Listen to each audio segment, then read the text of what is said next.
Thank you, Lynn. Just a small correction. I am one of 3 staff members at Build Baton Rouge currently, and my title is COO. And just want to put it out there that we are in an executive search, so if you know anyone, please let me know. We'll put the word out.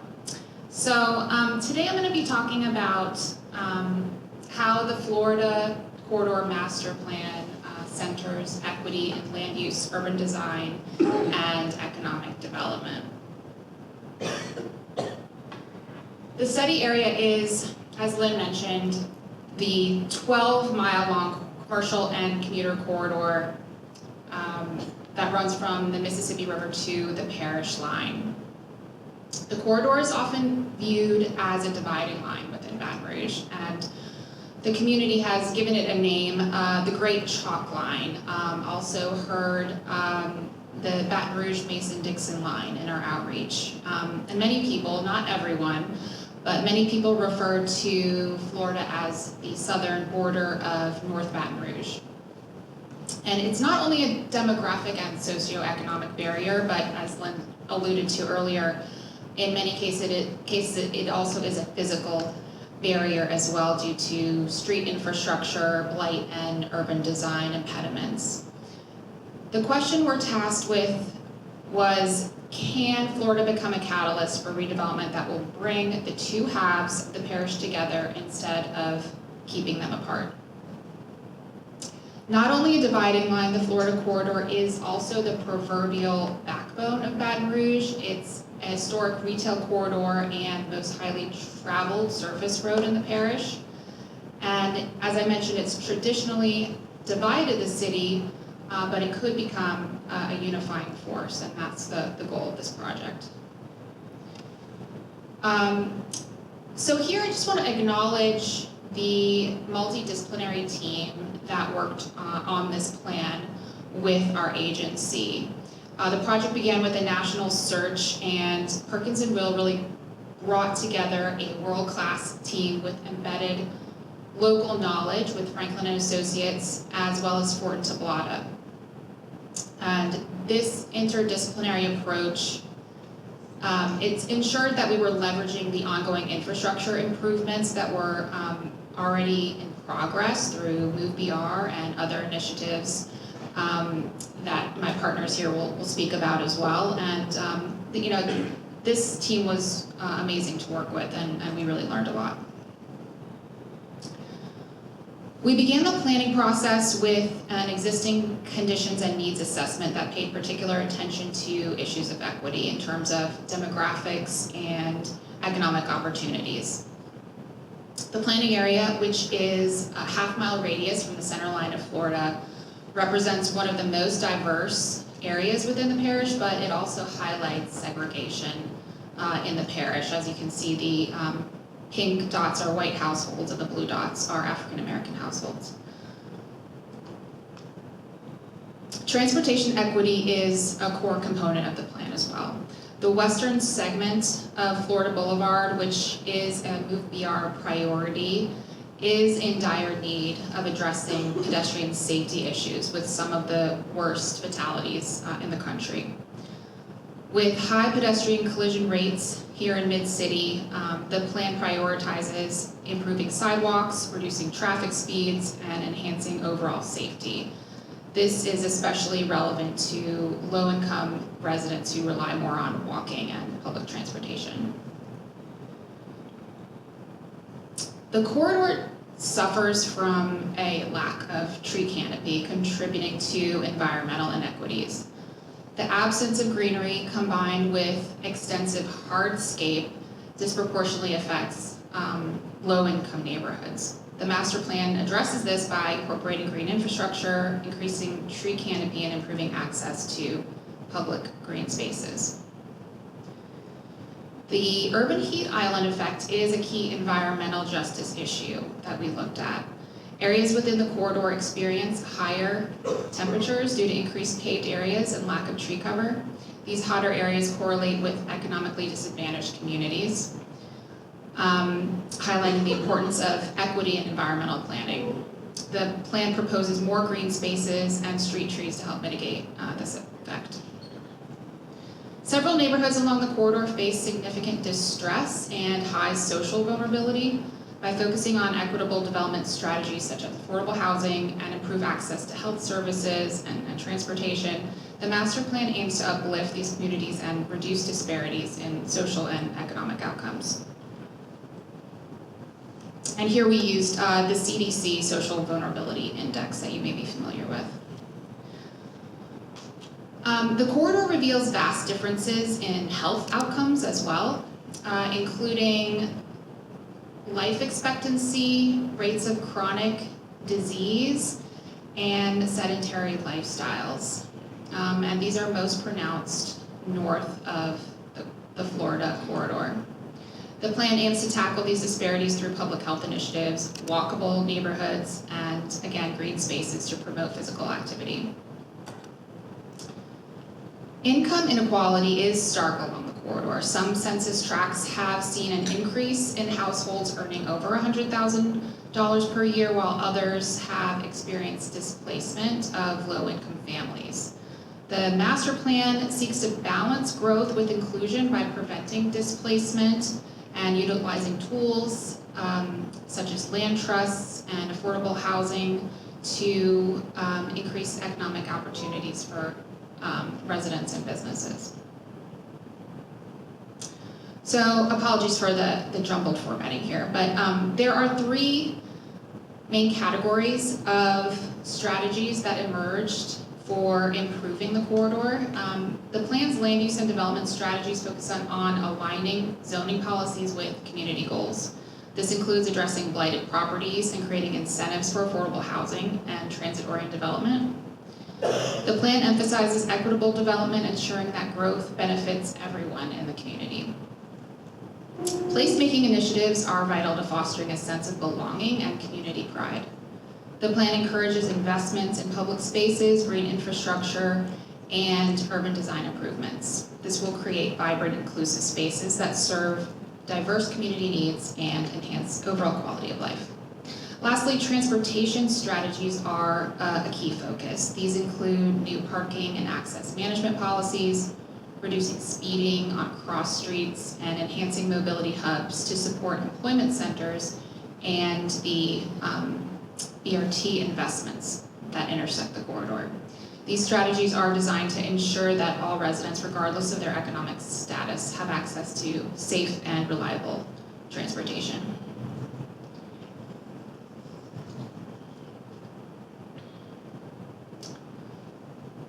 So we identified 6 neighborhood centers that can function as 20-minute neighborhoods, which is a tool from Future BR, the city parish's comprehensive plan. It's derived from the 15-minute city concept, which you may be familiar with, which aims to ensure that residents can get to places to work, shop, and recreate within a reasonable distance.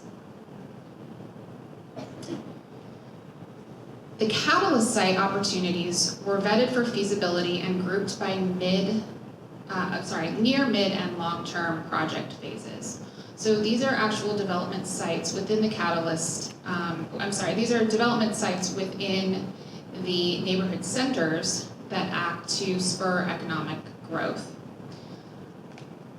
The phasing of the catalyst sites is flexible, and in that these can be taken out of order, but it is important that we continue to reevaluate the economic data on an ongoing basis to ensure that the market can support the addition of new housing units and commercial square footage. The catalyst site opportunities were did I go out of order here?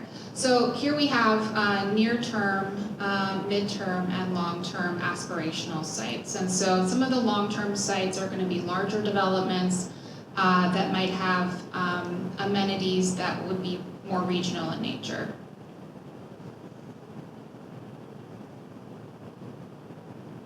I'm going to go through some examples of the Catalyst projects and how they're presented in the plan. As you can see here, we've highlighted existing community assets and values that were articulated during the visioning and stakeholder process. So here's an example of the before or current existing pictures of a few of the catalyst sites that you may recognize here in town, and I'll go through the collaborative vision for these sites as well. So starting west to east, the first is in the neighborhood center that we refer to as the Stitch, which is downtown and across the freeway into downtown East.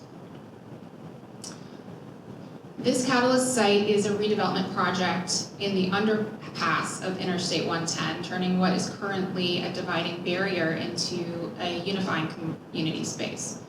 Through this process, I learned that this was once a community park, and some residents still remember a well-maintained green gathering space here before the freeway was built. So here's the vision for this catalyst site that we worked on with our community partners and stakeholders. And the site includes proposed amenities for connectivity for both sides of the interstate, potentially a skate park, sports courts, walking paths, and spaces for community gathering. Moving on to the eastern part of this Stitch neighborhood center, this catalyst site is located at the Plank-Nicholson BRT station, surrounded by mixed-income residential development. And this area is in need of pedestrian amenities and safety infrastructure, which can be done alone or ideally in concert with private land development. This image depicts the future BRT station surrounded by mixed-income residential development, enhanced streetscapes such as tree canopy, and improved lighting, as well as minimal setbacks and appropriate density to help balance the width of the vehicle travel lanes. Moving on to Mid-City, the stakeholders there wanted to embrace the health and wellness amenities of BR General and Care South. An underutilized parking lot is proposed for 25 apartments, 8 townhomes, and a space for retail, ensuring access to housing and transportation for residents across income levels. And here's a rendering of how that might look. Again, these are inspirational and aspirational renderings and not necessarily prescriptive. At Foster in Florida, there's an opportunity to turn a vacant former car dealership into affordable housing with ground floor retail that's close to BRCC and other institutions and employment centers. This slide shows that with improvements in pedestrian safety, expanded tree canopy, and new mixed-use development, the enhancements can create a more walkable and livable area. I wanted to discuss the outreach approach that we took in partnership with Franklin and Associates. For me, I always think of the process as the plan, in that if we have an equitable, thoughtful, inclusive and thorough planning process, that is the deliverable that we will end up with, and that is really what we endeavored to do here. We had multiple community meetings over the year-long process at various locations along the corridor, and we really tried to reach a demographically diverse group of stakeholders, including students, business owners, developers, renters, people with disabilities, people who are employed in the area but may live elsewhere, and people at various life stages. And in addition to several community events, we also used Maptionnaire to collect input on the community's needs and feedback on the proposals. And here are just some stats on our outreach. So from the beginning, we wanted this plan to be actionable and implementable. This slide lists potential funding sources such as CDBG, RAISE grants, and low-income housing tax credits, which will be crucial to ensuring that the plan's affordable housing and economic development goals are achieved. Here, additional funding options are outlined, along with identifying lead agencies and partners. The funds are out there, especially for equity-focused projects to implement this plan and others, and we're going to be methodical about going after these funds so that this plan does not sit on the shelf. So to conclude, I do think that this plan does a lot to envision Florida as more of a zipper or a woven tapestry versus a Mason-Dixon line, though we do have a lot of work ahead of us in implementation. I do want to take kind of a high-level view here on the concept of equity and how we embed this into our work. Those of us working in planning for decades probably remember a time when the concept of equity was almost taboo, in that it was difficult for organizations to publicly acknowledge that perhaps a facially benign policy could have inequitable or even discriminatory outcomes. And then, we saw through 2016 to 2020 a real culture shift in accepting equity, diversity, and inclusion in kind of all levels of public policy, and planning was certainly a big part of that. And I think that planners were a big part of identifying where equity might have been missing in the policy framework at that time. And I think now we are at a state where the pendulum, it might be going the other direction again. So I put this slide on here because I thought it was originally part of our report, and actually the author of the APA Equity and Zoning Guide was a part of our team.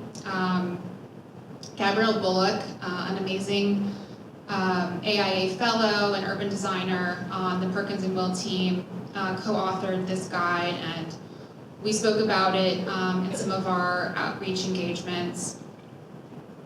And, a stakeholder was displeased. A stakeholder with quite a bit of influence was displeased about this, and I just want to bring this up because it was something that was a little bit shocking to me, that something as such a feel-good concept of equity would be challenged. But we are living in a more and more divided time in politics and media, and it's important that we're clear-eyed about this, but also open to getting down into the nuances of policy implications without being kind of sucked into the identity politics and the cycle of divisions. And as planners, we have tools, we have data, we have historical maps, we have projections, and we have storytelling. So we get to define what equity means to us, and we can also, therefore, influence decision making. So it was an interesting experience, and I think that we worked on it and we got down to the bottom of it. I think there was some fear in the idea of, the sacred single-family neighborhood being eroded, and that was not at all the case or the intention or the scope of this plan. So we worked through it, but I think that across all levels of government, we're seeing this swing away from diversity, equity, and inclusion, and we have to make sure that we include it in a way that works for planners. So that's it. So our next speaker, I invited him specifically to address diversity, equity, and inclusion because he's an engineer.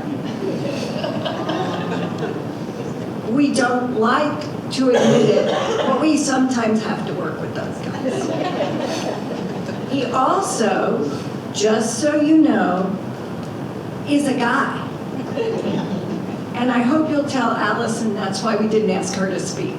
We had too many women already. And then last but not least, and I know you think you know what I'm gonna say, but guess what? He's Canadian. So without further ado, I'd like to introduce Fadi Madi, professional transportation engineer, for urban systems. He's licensed in Louisiana, Texas, and in Ontario, Canada. 13 years of experience working for a range of municipal and private clients. He's been based out of New Orleans, working as a project engineer for urban systems, and some of his most recent clients include New Orleans Regional Planning Commission, the Port of New Orleans, and the Gulf Regional Planning Commission. And without further ado, Fadi Madi. Hi, everyone. Yes, if Lynn didn't mention it, I was going to mention the PENG you would have saw before my PE. That represents the Canadian version of professional engineering in the US. My wife and I, we moved here to New Orleans 3 years ago, a few weeks after Hurricane Ida. She was pregnant. We had no idea what we were doing, but it all worked out. And this, oddly enough, this was the very first project that I was given, although my coworkers and bosses, they're all LSU graduates, been here, born and raised, and have tons of experience. I'm so thankful that I get to have such an important project be my very first American project, and to also be here standing in front of you, getting to talk about everything that I experienced with this. So our team was tasked with identifying existing transportation-related issues, developing alternatives to improve these issues, all while finding ways to provide equal access to the corridor for all users. This safety analysis involved reviewing several years of historic crash data, both vehicular and involving vulnerable road users, bicyclists and pedestrians, and reviewing background studies, conducting field observations, and then developing alternatives based on the outcomes of these tasks. We followed DOTD's TPER format, Traffic Engineering Process and Reporting, for this study, and it was great because it allowed us to break the safety study into several small pieces that DOTD would get to review and improve before we jumped on the next tasks. Kept us from getting to the end and then have no DOT buy it and go back and et cetera. It was still challenging, but we got through it. In addition to our review of the East Baton Rouge Parish Pedestrian and Bicycle Master Plan, we reviewed 2 DOTD background studies related to this corridor. The Baton Rouge Pedestrian and Bicycle Safety Action Plan, which was conducted by Arcadis, and then not pictured here, the US 190 North Foster Boulevard to Cloud Drive traffic study, and that was conducted by DOTD. And that was in between our study areas. So our study area was from the 22nd to North Foster, and then from Cloud to Airline, and then we took what DOTD did for this background study and we brought it into our review and alternative development. So the Pedestrian and Bicycle Safety Action Plan, it sought to improve walking and bicycling conditions within the city limits of Baton Rouge. And according to the Safety Action Plan, Florida Boulevard from 25th Street to Leo was identified as a high pedestrian crash segment, and the intersection of Florida Boulevard at Eugene as a high pedestrian crash location. The 6-lane segment of Florida Boulevard, further to the east, east of Cloud, was identified as a high bicycle crash segment. The other background study, DOTD study, focused on addressing pedestrian safety and accessibility on Florida Boulevard between Foster and Cloud near the Baton Rouge Community College. And several alternatives in that study were considered, and ultimately the chosen alternative from this study was brought forward as part of our study.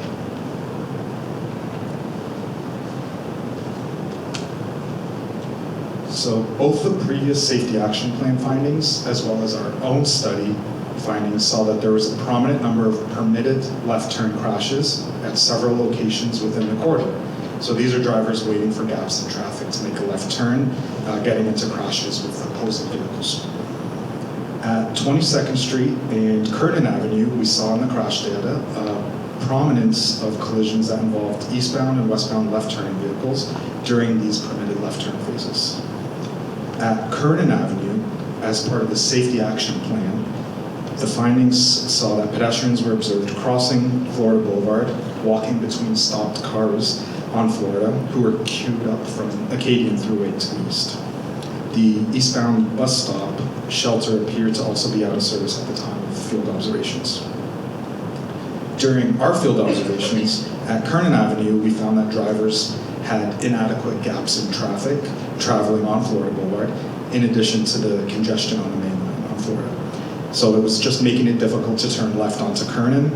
We also observed that existing cut-through traffic using Kernan, as well as the adjacent side streets, that's resulting because you can't make a left onto Acadian Thruway from Florida. At Eugene Street, as part of the Safety Action Plan findings, drivers, they were observed making illegal westbound left turns from Florida Boulevard to Eugene. And some of these drivers were observed making turns into a parking lot at the corner, driving through it, and then coming out the other end onto Eugene, since they couldn't make that left. In both the Safety Action Plan findings and our observations, we saw a notable amount of pedestrians in the area and observed a substantial amount of drivers that were making right turns onto Florida, heading northbound from Eugene. We saw sidewalks broken, disconnected, or just non-existent.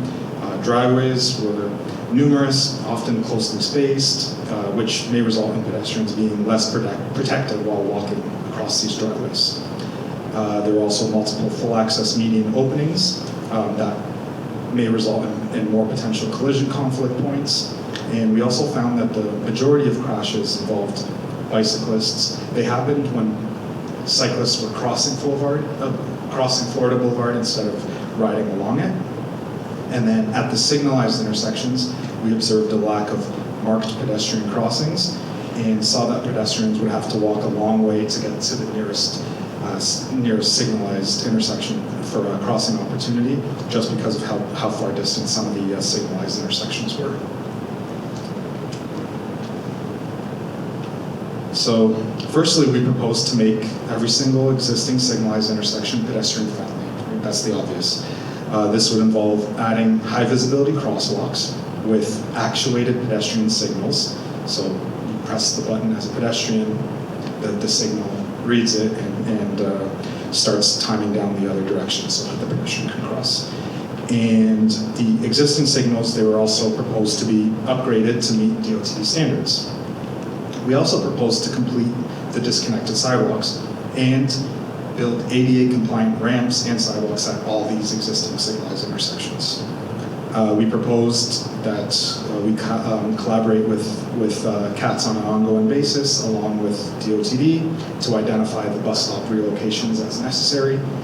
And we also proposed to provide crossing opportunities for these vulnerable road users in 3 areas identified to have a lack of crossing opportunities within a reasonable distance. So one was near Kernan Avenue, just adjacent to an urgent care center, urgent care clinic. Then you spoke about land uses, so these were land use-based locations. Also, between Tuscaloosa and Leo, adjacent to Retail Plaza, both of these areas we saw pedestrian collisions, and it made sense along with the land uses. And then one in front of the BRCC, so that students using the bus stop on the north side of Florida, excuse me, on the north side of Florida, they can cross directly to the school and not have to walk to Cloud or to Foster, or, you know, they're late to school, they're gonna likely just run across the street, so trying to avoid all that. We conducted operational analysis at the intersection of Florida Boulevard and Eugene Street to study the impacts of permitting left turns onto Eugene. So we looked at adding left turn lanes, but we ultimately proposed to permit the left turns from the existing center lane and then adding signage that advises the turning drivers to yield to pedestrians. We proposed a 10-foot usable width path be constructed on either side of Florida, east of Cloud. And lastly, to look at all the median openings and close where feasible and remove abandoned driveways.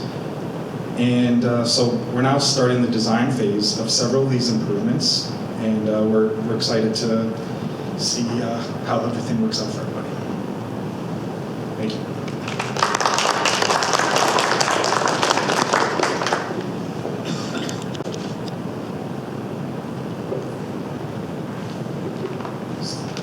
So now I'm going to introduce Cheri Soileau. I think everybody here knows her. She's a huge asset for American Planning Association Louisiana chapter, just to start out. She's a huge asset because she's a transit professional for the Capital Area Transit System. She used to be the MPO in Calcasieu. She's also worked for, I believe, for Delta, for the Delta Kisatchee. And before that, she came to us from Texas, where she worked for Denton County and Dallas Area Rapid Transit, or Dallas Area Rapid Transit? DART, that's right, Rapid Transit. She's been a member of AICP since 2007, and she was active at APA Texas before she came to us. So without further ado, Cheri Soileau. Not a what? Not a cake. No, I'm from Missouri. I married a Cajun. Well, he's French. Sorry, French. All the Swallows are related. One guy had 27 children in 1720s, so here we are. And owns the property we're on today. Yeah, of course, I don't get any benefit from it, so here we are. Thank you guys for coming. We're excited about this, but first, when Bill Baton Rouge was doing their study, we were just beginning our study on the Florida corridor, and we were able to engage with Perkins and Will. And Gretchen, thank you so much. I think the two consulting teams, we had WSP, working together, sincerely, honestly, working together, communicating, is going to make a difference for this corridor. Transit's not a, let me do this. Okay. Yeah, but no, thank you. Transit's not an island unto itself. We're part of the environment or the ecosystem. So I kind of put some terms up here, a little bit about us. Post-COVID, we're up to 1.3 million rides annually. We're coming up. We operate 3 types of service: fixed route, CATS on demand, paratransit, and Links, which is in Baker. And it's probably one of the most successful microtransits programs in the United States, according to VIA, who operates it for us. Little Baker, 13,500 people, and it's top 10% productivity for the folks up there. It's an amazing service that just took off. Our funding is by FTA and local. We get no funding from the state. They need all the money they can get for themselves. And we're starting the first bus rapid transit. It looks like March 2026, unless somebody finds a body somewhere or some archaeological things. We don't want that. So a couple of real quick things: TOD, bus rapid transit, Justice 40. Justice 40 is part of the IIJA, and it's something that is important to the Biden administration, but it's important to us as transit continually. So a little bit about what we do and what our responsibility is. It's kind of basic. I think a lot of you know what it is, but the one thing I will say real quick about equity, diversity is Title VI, the Civil Rights Act of 1965. Title VI that we have to adhere to means we have to provide equitable service no matter where it is. So our buses have to be the same across the board. Our amenities have to be the same across the board. You can't just put the rundown stuff in the rundown neighborhoods. It doesn't work that way. And this has been part of transit for decades, ever since I started in Philadelphia, back when I was 10. But we're also part of what you guys do. We're part of current and long-term planning. We're part of economic development and even tourism. We can be part of it. So I think it's important trying to change that narrative of transit to say, oh, we're just not the bus company. We're beyond the bus company. And you don't need light rail, listen carefully, to be sexy. Okay. Well, fine, you guys, wake up. That's the thing we used to do in Dallas when we were building light rail. Buses, blah, light rail, sexy. I actually got sanctioned by Facebook by using the word sexy, of course. So we were lucky to get 2 competitive grants. The second one is allowing us to do it's called the Route Restoration Grant. It's funded 100%. It's a post-COVID grant. It was, the feds decided we need to kind of get buses back off of Lifeline, which is very abbreviated service, back to pre-COVID services. So what we looked at, we wanted to look at Florida because one of the things I kept hearing, I've been here for 4 years, Florida's the next BRT corridor, bus rapid transit corridor. And I'm going, where's the data? Because I don't see the data. So to stop all that, because honestly, I'm among friends, our agency has been influenced, not always in a good way, by the politics of things and people telling us what to do. No, now we're the transit agency, we're making the plans, and we're in control of what we're going to do in collaboration with everybody. And I mean everybody. When I tell you we're willing to sit down and talk to anybody and everybody, it's very important, but we're transit professionals. So we wanted to look at that for a transit service present in the future. Also, because of Amazon Cortana, that 8-foot tall Amazon facility up at Florida Airline that pooped up, we know there's more activity going on there. There's revitalization, but we're a regional transit agency, so how can we start the process of going beyond Baton Rouge and Baker? Well, part of our study right now is looking at a transit center in that vicinity. It's a jumping off point for Ascension and Livingston, and we're hoping as the 10-12 split project keeps going, we can all grow, but it's not DOT's fault, it's going to start, the surface streets are going to be inundated, and we're trying to look at positioning ourselves so we can help and convince people, park your car and take a bus. Even if it's the same time, at least you're not driving in that traffic. And we all know what that means. You don't want to drive in the traffic. The other thing is we have a bus garage at 22nd and Florida next to our terminal. Well, that area, the little neighborhood around there, they're doing some work on it. There's some remodeling, they're sprucing things up. We don't want a bus garage there. We've outgrown it. It's actually on top of a dump. Literally, when I say dump, it's dump. It's owned by the city parish, but we think there's a better use for it. Some kind of transit-oriented development that is connected with a new terminal that makes more sense than just a bus garage. So right now, we're looking for 20 acres in Baton Rouge. That's all, yeah, you can laugh. That's a challenge too. But we recognize all of these things since we have to be forward thinking too and make sure what makes sense for not just us, but for the community, for the neighborhood, for the city. And that's always something in our mind. So this is our study area. Our study area really is from 22nd Street to Airline. That's how much money we got. And that's okay, because that's enough between those two areas. Going, I always want to say southwest from 22nd Street into downtown, the Plank Nicholson BRT will be running.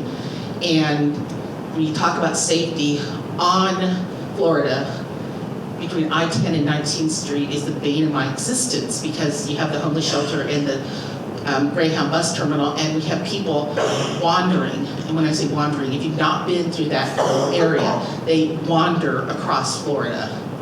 And it's scary, and it's frustrating because it's a major safety issue. I'm surprised more people haven't been hit.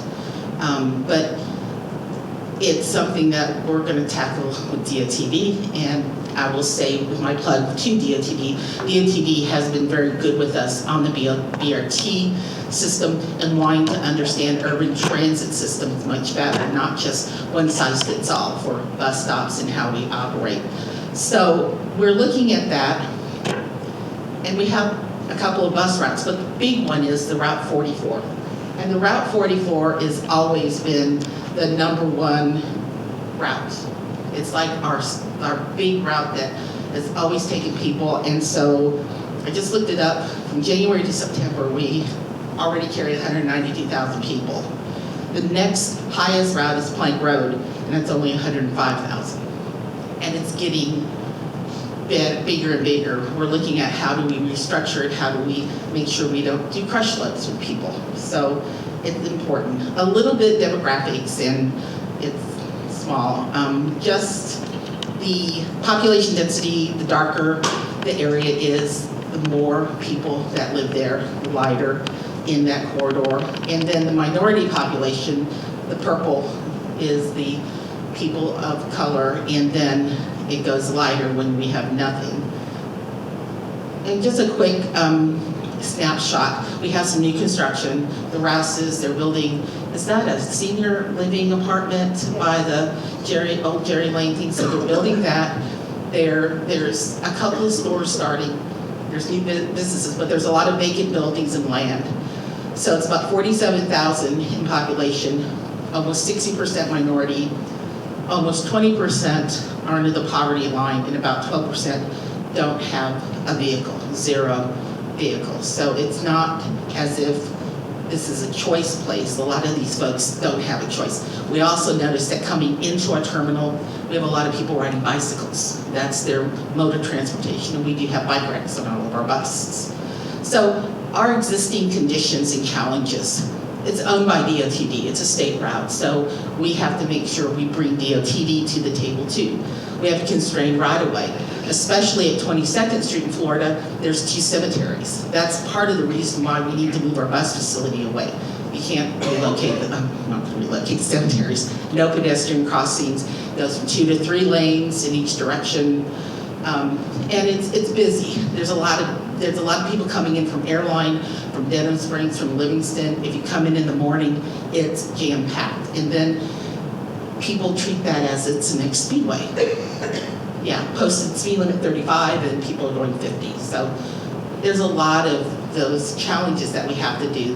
That's what the corridor looks like, what our area is. I don't know how good that is, but these are some of the challenges around our facility, and the no pedestrians, the cemeteries, things that we can't move, the limited right-of-way. And I discovered in this town, right-of-way is not preserved very well, unfortunately, in some areas, which gives us a challenge. Just some photos of what it looks like. It's a busy street, no sidewalks. There's nothing more disconcerting to see a gentleman in a wheelchair in the travel lanes of any street, much less Florida, but you see that a lot. Yeah, I swiped it off of Google. You have some businesses, but you have some tire places. You have some car lots. Then you have the college, BRCC, and around Foster and Florida, you have where that new construction's going, the residential construction. You go up to Ardenwood, and you have the new Rouses market. We haven't really seen anything happen with Rouses yet, with them being there, but it's a busy place, so hopefully it will start generating more interest. There is some apartments just down the road in walking distance of Rouses that people can live in. Going up the Airline and Florida, you can see it's busy. It's that Airline merge, and then I couldn't find a really good image of the Amazon facility, but it's big. It's a huge facility. A lot of it's motorized, robotized, automated, but they still have a lot of folks working there. Now, Amazon is an interesting corporation to work with because you had to sign an NDA first, to even before when they were talking about it, and then they're very coy about how many people they employ. It's trying to get that number, but we do know we can go in and do surveys and things like that with their employees. So it's a good relationship that we're going to have with Amazon. We do have a transfer hub at Cortana by the Walmart. Again, another busy place, but that'll probably need to go away because it's on the wrong side of the road. And it's very important to have everybody get on and off at that right side. Safety first. So what we've done, we've had a lot of public outreach with our Areas of Persistent Poverty grant that we also received. Really a lot of good information. The collaboration with Build Baton Rouge, the collaboration with Move VR is very important and critical, ongoing. And this is a transit emphasis corridor. So we're laying the foundation for perhaps future bus rapid transit, which I can kind of see happening, but not just yet. Ideally, it would be nice if Florida was 3 lanes both directions, because we could take one of those lanes and have it bus only lane, but it goes into 2 lanes and that's not gonna happen. But again, working with DOTD and the city and all our partners, I think we can make a thoughtful and practical service. The development opportunity at our terminal, the transit center. So as we move forward, as CATS move forward, the one thing we're always going to be looking at is a revenue stream. As we build these transit centers, even with our bus facility or all CATS facility, we're always aware we're going to look for those revenue streams to help, if nothing else, offset the maintenance. That's critical because the only property we own is the North Transit Center, which is under construction, Airline and McClellan. Take a look. It's going to happen in about a year. You're going to have a brand new transit center up there. And it's exciting because we're hoping something follows us. Now, it's not about if you build it, they will come. That doesn't work that way in transit, not even with light rail, but it's a piece of something that might spark more development, more interest, more people wanting to be involved. I know this is kind of short, but we have a lot of things we're doing at CATS. We just don't talk about it a lot, but this is a project I'm really excited about, along with our areas of persistent poverty, because we are getting projects out of it, not just, isn't pretty steady. We're doing real projects that hopefully will make a difference to folks. And the last thing I will end with is transit's perceived as a negative. It's not. We can only do so much as a transit agency. We have clean buses. Our average age of our fleet's 5 years old. We have really nice buses. We have electric and diesel buses. Cameras all over them. Our operators will talk about, this is my customers and I take care of them. There's that relationship. We're safe, we're clean. But there's still that perception of, well, I don't want to ride a bus. I'm not going to ride a bus. So I think the one thing I could leave everybody with is think about that. Even if it doesn't save you time and your travel, at least you're not driving. At least you're not having to deal with those people. Do you think anybody's taught how to drive anymore?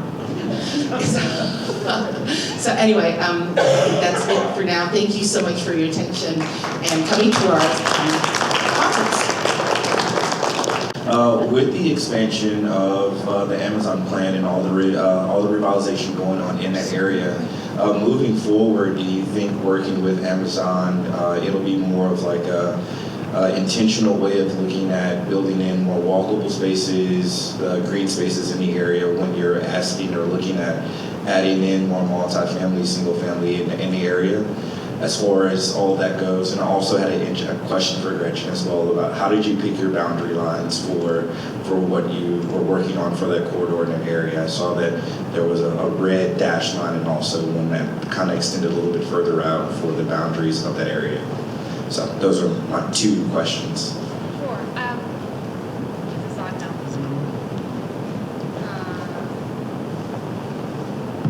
Okay. I can probably try both of those actually.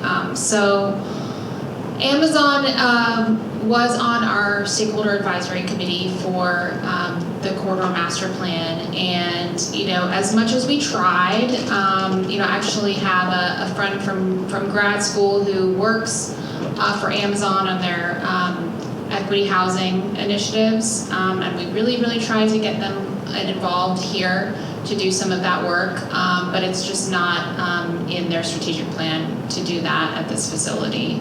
That's more something they do around either larger warehouses or offices for their staff. So while we don't have Amazon as a partner in land development, or at least housing, there are several out parcels around the Cortana facility that are in need of redevelopment. And I can show you some potential renderings in the master plan that identify some recreational opportunities. We know that a lot of the folks that are going to be working there, I think they have maybe 1,100 jobs starting out, and a lot of these are people who are using it as a second job, or they might be transit dependent and not have access to recreational opportunities. And so one of the things that came up in the outreach was, let's try to do some sports courts in that area, smaller restaurants, affordable restaurants, and daycare facilities. And so those are some of the things that were identified as needs. But those parcels are privately owned. They're not owned by Amazon. They're owned by other investors. They're kind of remnants of the original development. So we'll have to work with those folks to get those projects off the ground. Your second question was about the project boundary. Honestly, it was more about, the level of impact from the corridor. And we saw, in Baton Rouge, at various places along the corridor, half a mile is a walkable distance, right? It is certainly a bikeable distance, and it's something that we saw as it making the most sense in terms of the boundary. We just wanted to kind of capture all the folks that might be either, going on to Florida as a travel corridor, or walking there, or biking there, and kind of have that kind of identity as that being part of their neighborhood. Thank you. I can shout. It's okay, come on. Gretchen, this question for you, I guess. I'm pretty sure y'all went before the Planning Commission and got the Florida Corridor Plan adopted as part of future PR. But what's your timeline, or what's your plan for, I guess, supporting the implementation of the zoning requirements or overlay district or whatever's going to need to happen to facilitate the development pattern that you were anticipating from the planning process? Good question. So we did get the plan adopted, or approved by the Planning Commission, and then adopted by the Metro Council as part of the comprehensive plan. And that was about a month ago. So we have already, we are working with the foundation, the DDD, and some other partners on a Reconnecting Communities grant, and that will fund some of the work, especially around that area that we call the Stitch near downtown East. That will fund some of that work, and we're also hoping to get the overlay zone, which will implement a lot of the land use changes. We're hoping to get that adopted by the end of this year. So that's already been drafted? No, it has not been drafted, and it will have to go through a whole other process. But it seems to me that there's a lot of momentum behind it, so we don't want to lose that. And the Metro Council members who have area that overlaps with this planning area are really interested in getting that moving soon. Is the city parish drafting that, or are you guys? We'll work collaboratively with them, yeah. Oh, sorry.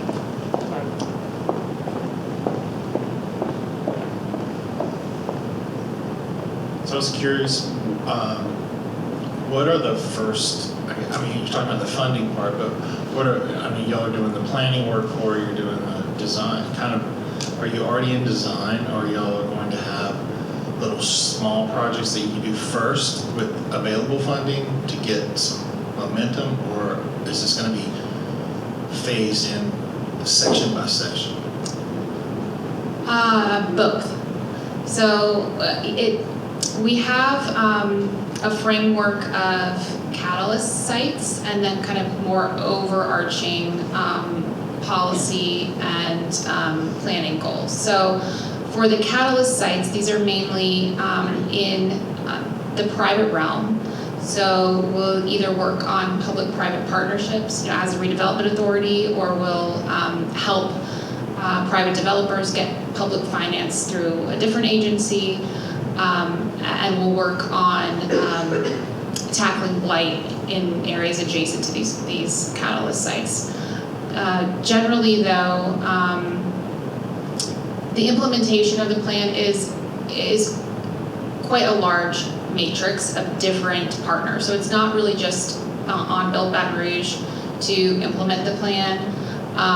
Many of the stakeholders that were on our advisory committee have committed to being a lead on many of the implementation measures. And so as we go forward, we're going to be working closely with them to make sure that we stay on track. And of course, the city parish does require us to submit annual reports on whether or not we're staying on track. All right, kind of follow up. So like, I guess is it urban systems? Are y'all doing the analysis, right? Yes, so as part of our design phase, we'll be doing the detailed operational analysis. Right now, we're starting with the implementing of visible pedestrian crosswalks at all the signals. All right, as part of your effort, I'm just curious, because the reason why, because our city's about to do a mobility master plan, so I'm just curious what we're going through. We're about to go through it. Is part of your scope of work to do we were talking about this earlier with the trees, a maintenance, long-term, how are you going to sustain all these improvements? Is this a one-time deal, or how is this, is that part of your study? Is that part of your funding? Is that part of, your long-term planning for the agencies? So for us, the majority of, this master plan and also many of the implementing measures are funded by a tax increment finance district that was established, alongside the Amazon development. So that's brought in quite a bit of funding. It is going to be up for renewal in a year and a half or so. So in order to continue that implementation, we'll need to get that renewed.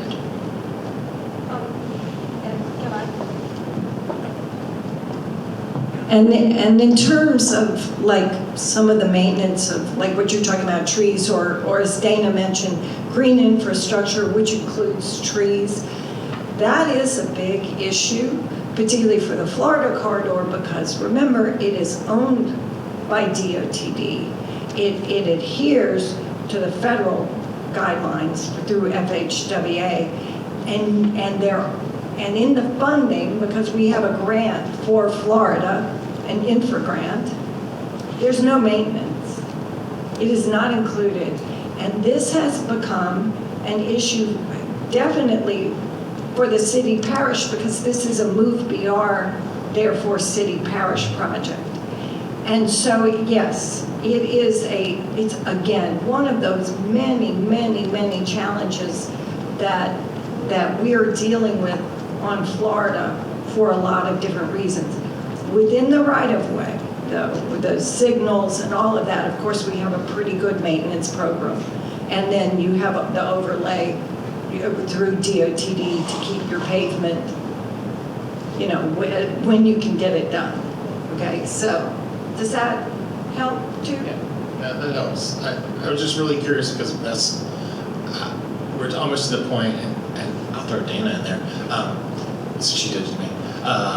Maintenance ends up being a big budget item, and it's a driver, so decisions you make as an analyst, in terms of how you go forward, do you put in something that looks great but it's hard to maintain, or something that people want but it's hard to maintain, or do you just go the route that, hey, we're going to start from maintenance level and then work backwards, right? Go ahead. This is going to be the last one. We've got to wrap up. Well, part of what we're doing as they're building the BRT stations, we're not building it, the city parish is building it, but even at our North Transit Center, we're going to do, I've encouraged them to do native plants, low-lying trees. Let's not get carried away too much.